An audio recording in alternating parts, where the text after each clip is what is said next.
আসসালামু আলাইকুম। এটিএন বাংলা সংবাদে সবাইকে স্বাগত জানাচ্ছি নাবিলা রহমান। শুরুতেই বিআরবি কেবলস সংবাদ শিরোনাম।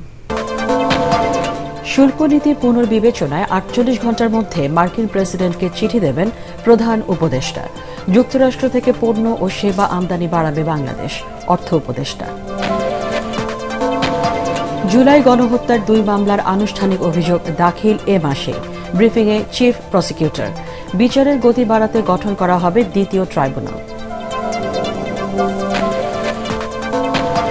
জুলাই বিপ্লবের হত্যা চেষ্টা মামলায় আওয়ামীপন্থী ৭২ আইনজীবীর জামিন নামঞ্জুর করে কারাগারে পাঠালো আদালত, ৯ জনের জামিন।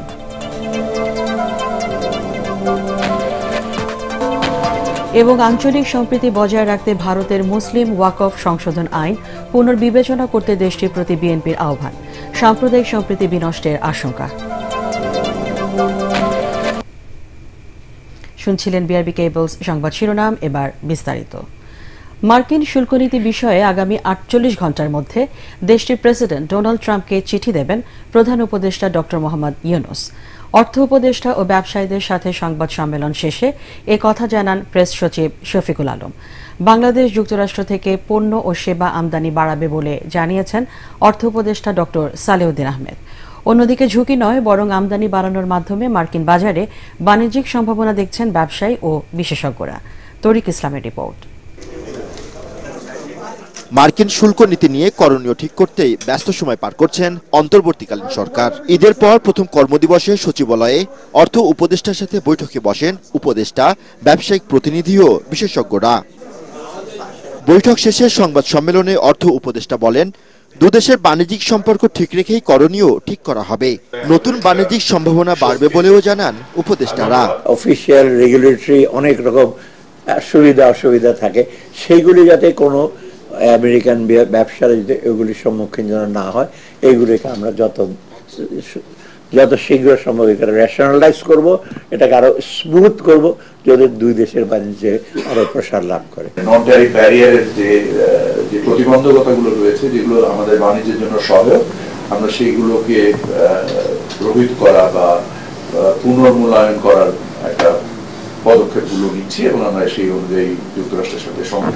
বৈঠকে যোগ দেন মার্কিন বাজারের অন্যতম রপ্তানি পণ্য তৈরি পোশাক খাতের ব্যবসায়ী প্রতিনিধিরা। এ সময় মার্কিন শুল্ক নীতি নিয়ে সরকারের অবস্থানে খুশি ব্যবসায়ী প্রতিনিধিরা।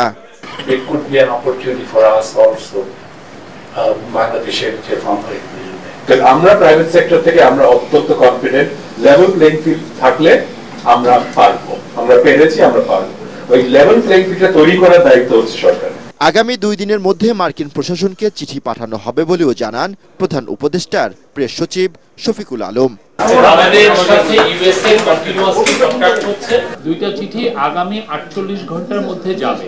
একটা চিঠি যাবে আমাদের চিফ অ্যাডভাইজারের তরফ থেকে আমেরিকার প্রেসিডেন্ট ডোনাল্ড ট্রাম্পের কাছে, আর আরেকটা চিঠি যাবে আমাদের কমার্স অ্যাডভাইজারের তরফ থেকে ইউএসটিআর এর কাছে। মার্কিন শুল্ক নীতিতে পোশাক শিল্প খাতে কোনো প্রভাব পড়বে না বলেও জানানো হয়।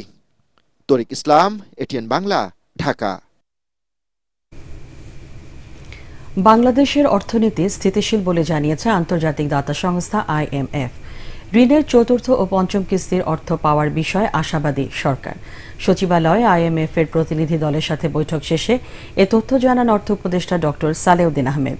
তিনি জানান, ঋণ পেতে রাজস্ব আয় বৃদ্ধি, দেশজ উৎপাদন বাড়ানো সহ বেশ কিছু শর্ত দিয়েছে IMF। সে অনুযায়ী কাজ করছে সরকার। এ বিষয়ে আলোচনার জন্য এ মাসেই যুক্তরাষ্ট্র যাবেন তিনি। $৪৭০ কোটি ঋণের মধ্যে ৩ কিস্তিতে $২৩১ কোটি দিয়েছে IMF, আর 2 কিস্তিতে বাকি $২৩৯ কোটি চায় বাংলাদেশ। সব ঠিক থাকলে আগামী জুনেই এই অর্থ ছাড় হতে পারে। সার্বিকভাবে ব্যাংকিং শৃঙ্খলা, রিফান্ড আদায়, আর এদিকে NBR এর আমরা ট্যাক্স GDP রেশিও বাড়াবো কি করে, কোন কোন ক্ষেত্রে বাড়াবো, এইগুলি নিয়ে আলাপ হবে। ওরা বাংলাদেশে ইকোনমি বলেছে মোটামুটি এখন things are stable, things are moving to the right direction, কিন্তু এই রিভিউ করার টার্গেট দেখবে। ওরা বলছে উই আর স্যাটিসফাইড যে বাংলাদেশ ইকোনমি এখন স্টেবল আছে। জুলাই গণহত্যার বিচারের জন্য শীঘ্রই দ্বিতীয় আন্তর্জাতিক অপরাধ ট্রাইব্যুনালের যাত্রা শুরু হবে বলে আশা প্রকাশ করেছেন চিফ প্রসিকিউটর তাজুল ইসলাম। তিনি জানান, সাবেক প্রধানমন্ত্রী শেখ হাসিনার নেতৃত্বের দায়সহ গণহত্যার 3টি মামলার চার্জশিটের খসড়া প্রসিকিউশনের হাতে এসেছে। এ মাসের মধ্যে অন্তত 2টি মামলার আনুষ্ঠানিক অভিযোগ দাখিল করা সম্ভব হবে বলে আশা করেন তিনি। আরও জানাচ্ছেন হুমায়ুন চিস্তি। ঈদের ছুটির পর প্রথম কার্যদিবসে 6টি মামলার বিষয়ে আদেশ দেন আন্তর্জাতিক অপরাধ ট্রাইব্যুনাল। এর মধ্যে ৭১-এ মানবতাবিরোধী অপরাধের 2টি মামলায় সময় মঞ্জুর করেন আদালত। এছাড়া জুলাই গণহত্যার ঘটনায় যাত্রাবাড়ি থানার মামলার তদন্ত প্রতিবেদন জমা দিতে 3 মাস ও ফার্মগেটের মামলায় 2 মাস সময় মঞ্জুর করা হয়। এছাড়া 2 পুলিশ সদস্যকে জিজ্ঞাসাবাদের অনুমতি দেন ট্রাইব্যুনাল। পরে ব্রিফিংয়ে চিফ প্রসিকিউটর জানান, এ মাসেই অন্তত 2টি মামলার আনুষ্ঠানিক অভিযোগ দাখিল করা হবে। 3টা মামলার চার্জশিটের ড্রাফট আমরা পেয়ে গেছি। একটা হচ্ছে চানখারপুল, একটা আশুলিয়া, আর একটা হচ্ছে শেখ হাসিনার বিরুদ্ধে যেটা মানবতা বিরোধীর কমান্ড রেসপন্সিবিলিটির মামলা, সেটারও ড্রাফট আমাদের হাতে এসেছে, যেটার আরও ফার্দার কাজ চলছে। খুব সহসাই 2টো চূড়ান্ত রিপোর্ট আমরা পাবো এবং এই মাসের মধ্যে অন্তত 2টো মামলার ফর্মাল চার্জ হয়তো দাখিল করা সম্ভব হবে। সাংবাদিকদের প্রশ্নের জবাবে চিফ প্রসিকিউটর বলেন, জুলাই গণহত্যার বিচারে একটি ট্রাইব্যুনাল যথেষ্ট নয়। এ বিষয়ে সরকার ইতিবাচক চিন্তা করছে।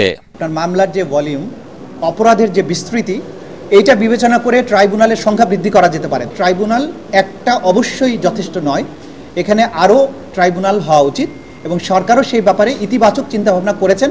খুব সহসাই অন্তত 2য় ট্রাইব্যুনালের যাত্রা শুরু হবে বলে আমরা আশাবাদ করছি। জুলাই গণহত্যার বিচার বানচাল বা একে বিতর্কিত করতে নানামুখী ষড়যন্ত্র চলছে জানিয়ে চিফ প্রসিকিউটর বলেন, ষড়যন্ত্রকারীদের চিহ্নিত করা হয়েছে, কয়েকজনকে গ্রেফতার করা হয়েছে। কোনো বিভ্রান্তি ছড়িয়ে বিচার বাধাগ্রস্ত করা যাবে না। উপযুক্ত সময়ে উপযুক্ত আইনগত ফোরামের মাধ্যমে সেগুলোর প্রতিকার করা হবে। হুমায়ুন চিস্তি, এটিএন বাংলা, ঢাকা। হামলা ও হত্যা চেষ্টা মামলায় আওয়ামী লীগপন্থী 72 আইনজীবীকে কারাগারে পাঠিয়েছে আদালত। ঢাকা মহানগর দায়রা জজ মোহাম্মদ জাকির হোসেন গালিব শুনানি শেষে তাদের কারাগারে পাঠানোর আদেশ দেন। এর আগে শুনানি চলাকালে 8 জন মহিলা ও 1 জন পুরুষ সিনিয়র আইনজীবীকে জামিন দেয় আদালত। রিপোর্ট করছেন ঐশী গোস্বামী প্রমা। বৈষম্য বিরোধী আন্দোলনের সময় হামলা, ভাঙচুর ও হত্যাচেষ্টার অভিযোগে রাজধানীর কোতোয়ালি থানার মামলায় আওয়ামীপন্থী 72 আইনজীবীকে কারাগারে এবং 9 জনকে জামিন দেন আদালত। এর আগে এসব আইনজীবীরা আদালতে আত্মসমর্পণ করেন। ঢাকা মহানগর দায়রা জজ জাকির হোসেন গালিবের আদালত শুনানি শেষে এই আদেশ দেন তিনি। জামিন পাওয়া 9 জনের মধ্যে 8 জন মহিলা আইনজীবী। বিকেল 3:30টার দিকে তাদের জামিন শুনানি শুরু হয়। দীর্ঘ শুনানি শেষে বিকেল 5টার পর আদালত এই আদেশ দেন। আদালত উভয় পক্ষের বক্তব্যের পর যারা মহিলা আইনজীবী ছিল, মহিলা অ্যাকিউজড ছিল, আসামি ছিল, তাদেরকে জামিন মঞ্জুর করেন। আর একজন বয়স্ক আইনজীবী ছিল, তারও জামিন মঞ্জুর করেন। জানা গেছে, বৈষম্য বিরোধী আন্দোলন চলাকালে 4 আগস্ট আদালত প্রাঙ্গণে আইনজীবীদের উপর হামলা, চেম্বার ভাঙচুর ও হত্যাচেষ্টার ঘটনায় আওয়ামীপন্থী 144 জন আইনজীবীর বিরুদ্ধে 6 ফেব্রুয়ারি ঢাকার মেট্রোপলিটন ম্যাজিস্ট্রেট আদালতে মামলা করেন আইনজীবী সমিতির কার্যনির্বাহী সদস্য মোহাম্মদ আলী বাবু। আদালত বাদীর জবানবন্দি রেকর্ড করে অভিযোগটি কোতোয়ালি থানার এজাহার হিসেবে গ্রহণ করার আদেশ দেন। ঐশী গোস্বামী প্রমা, এটিএন বাংলা, ঢাকা। আঞ্চলিক সাম্প্রদায়িক সম্প্রীতি বজায় রাখতে ভারতের মুসলিম ওয়াকফ সংশোধন আইন পুনর্বিবেচনার আহ্বান জানিয়েছে বিএনপি। দলীয় চেয়ারপারসনের গুলশান কার্যালয়ে সংবাদ সম্মেলনে বিএনপির স্থায়ী কমিটির সদস্য সালাউদ্দিন আহমদ অভিযোগ করেন, বৈষম্যমূলক এই আইনে ভারতের সংখ্যালঘু মুসলিমদের অধিকার খর্ব করা হয়েছে। নতুন আইনে অমুসলিম সদস্য অন্তর্ভুক্তির বিষয়টি বৈষম্যমূলক, এতে সাম্প্রদায়িক সম্প্রীতি বিনষ্টের আশঙ্কা রয়েছে বলে মনে করেন তিনি। স্বার্থবিরোধী এই আইন মুসলিম নাগরিকদের ধর্মীয় অধিকারে সরাসরি হস্তক্ষেপের শামিল দাবি করে বৃহৎ গণতান্ত্রিক রাষ্ট্র হিসেবে সব ধর্মাবলম্বীদের ধর্মীয় অধিকার রক্ষার দাবি জানিয়েছে বিএনপি। ভারত একটি বৃহৎ গণতান্ত্রিক রাষ্ট্র। বৃহৎ গণতান্ত্রিক রাষ্ট্রে সকল ধর্মাবলম্বী নাগরিকদের ধর্মীয় অধিকার রক্ষায় রাষ্ট্রের অভিভাবকত্বের ভূমিকাকে সমুন্নত রেখে উক্ত আইনটি ভারত সরকার পুনর্বিবেচনা করবে, আমরা এই আশাবাদ ব্যক্ত করছি। আঞ্চলিক সাম্প্রদায়িক সম্প্রীতি বজায় রাখতে এই পদক্ষেপ একটি ঐতিহাসিক ভূমিকা পালন করবে বলে আমরা মনে করি। গণহত্যার প্রধান আসামি শেখ হাসিনা ও তার পরিবারের ৮ সদস্যকে দেশে ফেরাতে ইন্টারপোল সহ আন্তর্জাতিক সংস্থাগুলোর সহযোগিতা নেবে দুর্নীতি দমন কমিশন দুদক। দুপুরে সংবাদ সম্মেলনে সংস্থাটির চেয়ারম্যান আব্দুল মোমেন বলেন, শেখ হাসিনাকে সাবেক প্রধানমন্ত্রী হিসেবে নয়, একজন দুর্নীতিবাজ হিসেবেই মূল্যায়ন করছে দুদক। তিনি দাবি করেন, দুর্নীতির অভিযোগ অস্বীকার করতে পারেননি বলেই যুক্তরাজ্যের মন্ত্রিত্ব থেকে পদত্যাগ করেছেন টিউলিপ সিদ্দিকী। রিপোর্ট করছেন মাজহারুল হক মুহাজের। কমিশন পুরোটি আমরা নিচে নেমে এসেছি সকলকে ঈদ মোবারক বলার জন্য। ঈদের পর প্রথম কর্মদিবসে এ সংবাদ সম্মেলনের আয়োজন করে দুর্নীতি দমন কমিশন। উপস্থিত দুদকের চেয়ারম্যান সহ কমিশনের অন্যান্য সদস্যরাও। এ সময় সাংবাদিকদের বিভিন্ন প্রশ্নের খোলামেলা জবাব দেন দুদকের এই শীর্ষ কর্মকর্তা। আমাদের যদি সেরকম আপনার কাছে কোনো সুনির্দিষ্ট অভিযোগ থাকে আমরা যোগদান করার পরে তাহলে আপনারা এটা আমাদের নজরে আনেন। গণ অভ্যুত্থানের পর শেখ পরিবারের সদস্যরা পালিয়ে গেলেও তাদের ফেরত পেতে মরিয়া সংস্থাটি। পাশাপাশি সাবেক ব্রিটিশ মন্ত্রী টিউলিপ সিদ্দিককে দেশের আদালতে হাজির হয়ে মামলা মোকাবিলা করার আহ্বানও জানান দুদকের এই চেয়ারম্যান। আমার কাছে সাবেক প্রধানমন্ত্রী শেখ হাসিনা কিংবা দুর্নীতিগ্রস্ত একজন সাধারণ জনগণের মধ্যে কোনো তফাৎ নাই। আমি একজন দুর্নীতিগ্রস্ত ব্যক্তি যিনি পলায়ন করে অন্যত্র চলে গিয়েছেন, তার জন্য আমার যে প্রক্রিয়া, সাবেক প্রধানমন্ত্রী পলাতক শেখ হাসিনার জন্য আমার প্রক্রিয়া একই প্রক্রিয়া। এদিন সাবেক পররাষ্ট্রমন্ত্রী হাসান মাহমুদ দম্পতির বিরুদ্ধে সন্দেহজনক প্রায় ৭০০ কোটি টাকা লেনদেনের তথ্য প্রমাণ পাওয়ায় মামলা করে দুদক। বড় বড় আসামিদের কে কে দেশে আছে, কে কে দেশে নাই, এটা আমাদের অজ্ঞাত না। সেক্ষেত্রে যারা দেশে নাই তাদেরকে একটা আন্তর্জাতিক প্রক্রিয়া অবলম্বন করে ফিরিয়ে আনা, যেটা একটা কঠিন প্রক্রিয়া, এটা আমাদের স্বীকার করতে হবে। আর যারা দেশে আছেন তাদের প্রতি আমরা কতটা সদয় কিংবা কতটা নির্দয় কিংবা কতটা অবজেক্টিভ আপনারা সেটা বিবেচনা করবেন। ক্রিকেটার সাকিব আল হাসানের বিরুদ্ধে অনুসন্ধান চলছে বলেও জানায় দুদক চেয়ারম্যান। সাবেক এই এমপি দুদকের আসামি হতে পারেন বলেও জানায় সংস্থাটি। আমাদের আশঙ্কা এমন হতে পারে যে সাকিব আল হাসান দুদকের আসামিও হতে পারেন। মাজহারুল হক মুহাজির, এটিএন বাংলা, ঢাকা। চীনের সাথে বিদ্যমান সম্পর্ক নতুন উচ্চতায় নিয়ে যাওয়ার আকাঙ্ক্ষা প্রকাশ করেছেন প্রধান উপদেষ্টা ডক্টর মোহাম্মদ ইউনূস।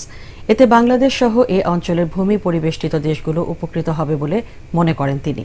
চীন সফরকালে দেশটির গণমাধ্যম সিজিটিএনকে দেয়া একান্ত সাক্ষাৎকারে ডক্টর ইউনূস বলেন, যুদ্ধ বা সংঘাত নয়, মানুষের কল্যাণের শান্তি প্রতিষ্ঠাই সমস্যা সমাধানে একমাত্র পথ। বলেন, বাংলাদেশের ইতিবাচক পরিবর্তনে চীনের সহযোগিতা গুরুত্বপূর্ণ। একই সাথে দেশে চীনা কলকারখানা স্থাপন, যুব শক্তিকে কাজে লাগানো সহ বিভিন্ন ইস্যু নিয়ে কথা বলেন নোবেলজয়ী এই অর্থনীতিবিদ। জাহিদুল আলমের রিপোর্টে বিস্তারিত। Welcome to Leaders Talk. Our guest today is Mohammed Yunus. গত ২৬ থেকে ২৯ মার্চ চীনে বোয়া ফোরাম ফর এশিয়ার বার্ষিক সম্মেলনে অংশ নেন ডক্টর মোহাম্মদ ইউনূস। সফরে চীনের গণমাধ্যম সিজিটিএনকে একান্ত সাক্ষাৎকার দেন তিনি। শনিবার ওই সাক্ষাৎকার প্রকাশ করে চীনা গণমাধ্যমটি। সাক্ষাৎকারে চীনের সাথে থাকা সম্পর্ক নতুন উচ্চতায় নিয়ে যাওয়ার আকাঙ্ক্ষা প্রকাশ করেন প্রধান উপদেষ্টা। একই সাথে বাংলাদেশে চীনা বিনিয়োগ এবং শিল্প কারখানায় স্থানান্তরের আহ্বান জানান তিনি।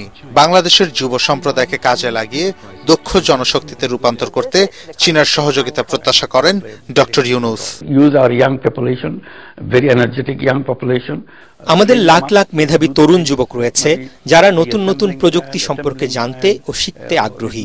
তারা যে কোনো কিছুতে দ্রুত দক্ষ হয়ে উঠতে সক্ষম। এই বিশাল জনগোষ্ঠীকে কাজে লাগিয়ে বাংলাদেশকে রূপান্তরে সহায়তা করার সাথে সাথে চীন আরো বেশি লাভবান হতে পারে এবং চীনের মতো শীর্ষস্থানীয় প্রযুক্তি নির্মাতা দেশকে আমরা পথ প্রদর্শক হিসেবে পেতে পারি। ডক্টর মোহাম্মদ ইউনূস বলেন, বাংলাদেশের উত্তরের ভূমিবেষ্টিত দেশ এবং অঞ্চলগুলোকে সমুদ্র বন্দর ব্যবহার করতে দিতে আগ্রহী ঢাকা। ভৌগোলিকভাবে আমরা খুবই ভাগ্যবান, কারণ আমাদের বিশাল সমুদ্র রয়েছে। নেপাল, ভুটানের মতো ভূমিবেষ্টিত দেশ যাদের নিজস্ব সমুদ্র নেই, তারা আমাদের বন্দরগুলোকে কাজে লাগাতে পারে। আমরাও এ ব্যাপারে আগ্রহী। এতে এসব অঞ্চলের সবার জীবনমান উন্নয়ন হবে। মৎস্য সম্পদ আহরণেও চীন আমাদের প্রযুক্তিগত সহায়তা করতে পারে। সবশেষে ডক্টর ইউনূস বলেন, বিশ্ব শান্তির জন্য যুদ্ধ কোনো সমাধান নয়। যুদ্ধ ছাড়াও শান্তি প্রতিষ্ঠা করা যায়, এমনটা ভাবলেই সম্ভব সংঘাতহীন বিশ্ব গড়া। জাহিদুল আলম, এটিএন বাংলা। 9 দিন ছুটির পর খুলেছে সরকারি অফিস আদালত। লম্বা ছুটি শেষে স্বস্তি নিয়ে কাজে যোগ দিয়েছেন চাকরিজীবীরা। অসমাপ্ত কাজ দ্রুত শেষ করতে অফিসে বাড়তি সময় দেওয়ার কথা জানান অনেকেই।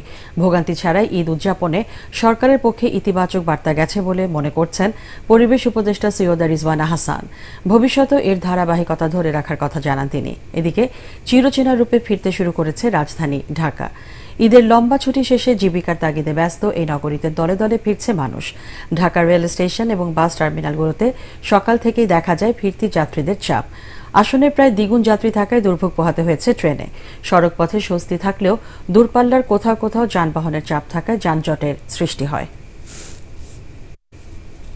ঈদটা জনমানুষের কাছে একটা ইতিবাচক বার্তা দিয়েছে যে সরকার জনগণের কল্যাণে এবং তাদের যেন কমফর্ট হয় জীবনে, সেজন্য কাজ করে যাচ্ছে। তো আগামী দিনেও এই কাজগুলোই আমরা করব। ফ্যাসিস্ট আওয়ামী সরকারের সাজানো বিচারে চাকুরিচ্যুত ও ক্ষতিগ্রস্তদের ক্ষতিপূরণ প্রদান সহ চাকরিতে পুনর্বহালের দাবি জানিয়েছে বিডিআর কল্যাণ পরিষদ।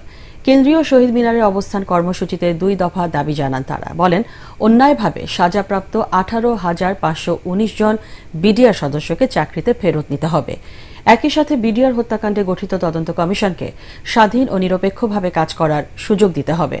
এ সময় প্রজ্ঞাপনে সংশোধনীর দাবিও জানান বিডিআর কল্যাণ পরিষদের সভাপতি ফয়জুল ইসলাম সবুজ। আল আরাফা ইসলামী ব্যাংক অর্থ সংবাদ।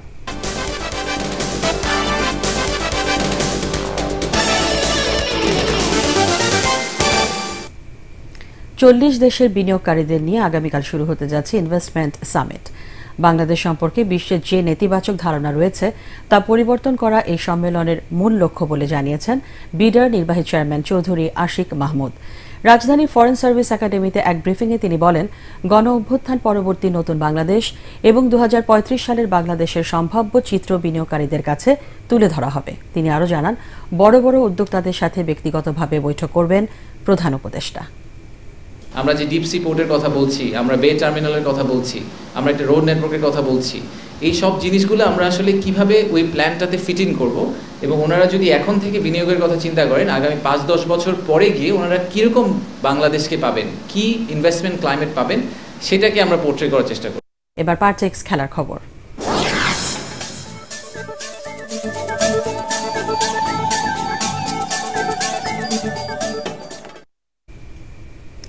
ঈদের বিরতি শেষে মাঠে ফিরেই জয় পেয়েছে মোহামেডান, আবাহনী এবং গুলশান ক্রিকেট ক্লাব।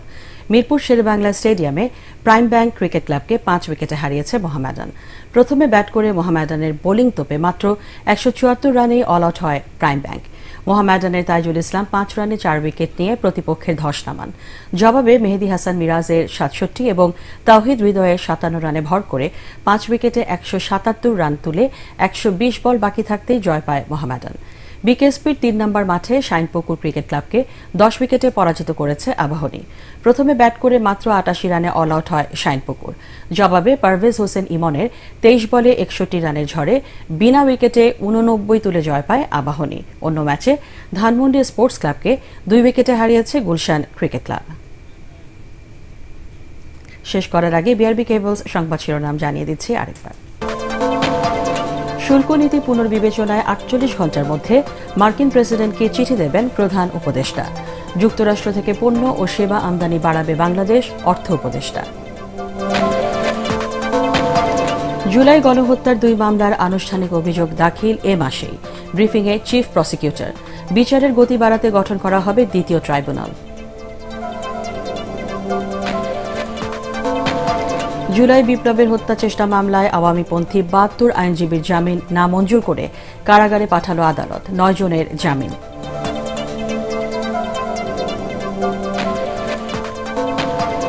এবং আঞ্চলিক সম্প্রীতি বজায় রাখতে ভারতের মুসলিম ওয়াকফ সংশোধন আইন পুনর্বিবেচনা করতে দেশটির প্রতি বিএনপির আহ্বান। সাম্প্রদায়িক সম্প্রীতি বিনষ্টের আশঙ্কা। পরবর্তী সংবাদ দেখার আমন্ত্রণ জানিয়ে এখনকার মতো শেষ করছি। এটিএন বাংলা সংবাদ ইউটিউবে দেখতে ব্রাউজ করুন youtube/ATN Bangla News।